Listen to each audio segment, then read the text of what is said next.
People are always coming up to me, or me actually not coming up to me, but messaging me, virtually coming up to me and asking me, Larry, you're dedicating your life to spreading consciousness and love, and at the bottom line is you're out there just spreading the truth.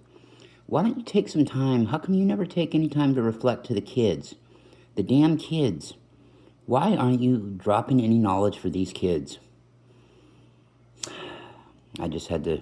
The other day it happened again, and I just had to shake my head, and I just had to go, "Word, you're right. I'll come up with something." So I did. I'll get him talking.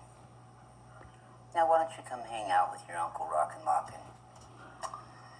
And let me tell you a story or two about a punk-ass wigger I knew named Jack. He wasn't that nimble, wasn't that quick. He jumped over the candlestick and burnt his dick. Ran up the street because he was piping hot. Met a bitch named Jill on the dope spot. Dropped a line or two and he had the hoe. At that type of shit, he's a pro. So Jack and Jill ran up the hill to catch a little nap. That dumb bitch, she gave him the clap.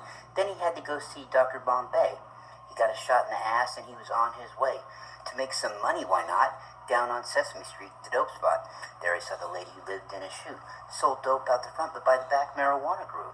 For the man who was really important, who lived down the street in an Air Jordan. Ride to the fellow Mr. Rogers the hose.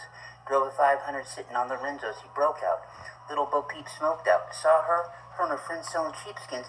She was like, "Yo, money, I got some sheepskins. I got them sheepskins. Yo, baby, what's up? What's up? You want those sheepskins or not?" Hickory dickory dock. It was 12 o'clock. Cinderella ain't home, must be giving up the cock. I don't doubt it. She is kind of freaky, of course. Had a fight with Snow White. She was fucking her dwarf. Saw a fight over colors, too. Red Riding Hood and Little Boy Blue. A bad influence? Yo, I don't know. The Rockin' Mockin' will tell the kids how the story should go. That's it. I definitely will, kids. You know it. You know I will. Here we go again. Humpty Dumpty sat on a wall with a joint, drinking some 8-ball. 3 little pigs in a coop de ville, looking for the wolf to kill. They fucked up and they want revenge. Them and Humpty used to be friends. Now they're enemies 'cause he's a traitor. Pulled out the Uzi Cruise by and sprayed him. Cinderella hoeing for the fellas. And Mr. Rogers is getting mighty jealous of the cash that the pigs were making. It's time to turn those pigs into bacon. 'Cause Mr. Rogers found out quick that Humpty Dumpty was blown to bits.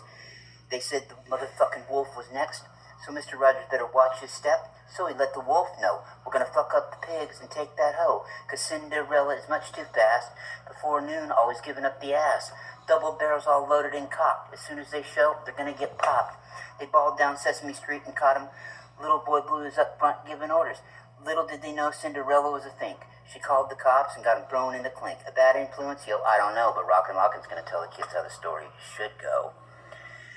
Yeah, I know, money. I'm in the house. Just a little bit of love for the kids.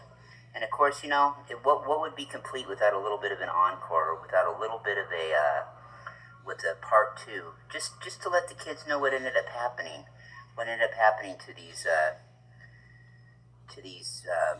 vicious perpetrators of this story. So we're gonna go ahead and go with a part 2, and we're gonna check in on the aftermath of what happened to all our little characters here, okay? So kids, I know, you're still listening to your Uncle Larry. I know, and here it comes. You're gonna get the rest of it.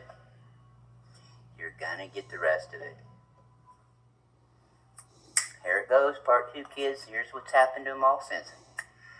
Now, this is a prison we're talking about here, where he's out of Little Boy Blue is fresh out of Folsom. Now them 3 little pigs have gotta roast him. Driving down Sesame Street, I bet the little motherfuckers out fucking Smurfette ain't saw the wolf yet, but it's no doubt they'll catch his ass slipping at his grandma's house. They got the MAC-10 pointed at the coop, 'cause they gotta follow their nose like Fruit Loops. Peeped out little Miss Muffet on her tuffet eating grits. She saw the MAC-10 and the bitch got the shits. Ran into the house, called up her crew, 'cause Red Riding Hood wants to kill Little Boy Blue, and the wolf too. What is Mr. Rogers doing? Moved out of his Jordan, bought him a Ewing. Him, Little Boy Blue, and the wolf in the cellar, planning on getting Cinderella, 'cause still Cinderella's working for the pigs, though she's with the dwarf's fucking babies, kids. Now Snow White got the horny ass beaver, Fucking the beauty beast like jungle fever. No words on the street when the crews meet. You better make some fucking room, 'cause it's on with the pigs and them other wigs. When the cow jumped over the moon, now everybody, come on kids, jump, jump, jump, jump, jump, jump. Now little boy Blue is up front with the 9mm, ready for the hunt. Little Red Riding Hood caught his ass slipping, drew down on the boy 'cause the bitch is set tripping.